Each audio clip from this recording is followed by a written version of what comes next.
Hello friends, today in this video I will show you how to add borders in MS Word. Very easy and simple method you can add borders in MS Word.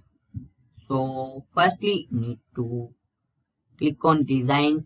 You see this design tab here. So click on it and now need to click on this you see this last option paint borders, so click on it.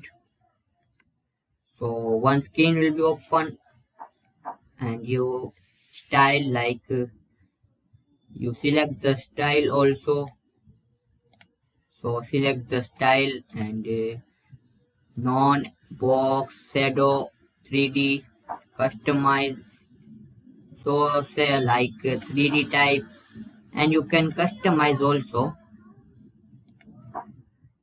So very easily you can add this border. Now click on OK.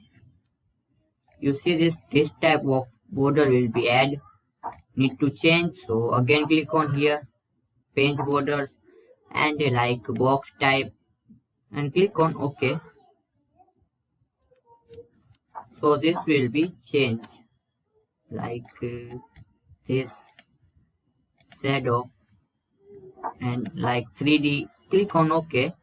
So you see this all paint border will be changed or add. You see this. So this way you can very easily add borders in MS Word. So thanks for watching this video. Please comment this video and subscribe this channel for more useful videos.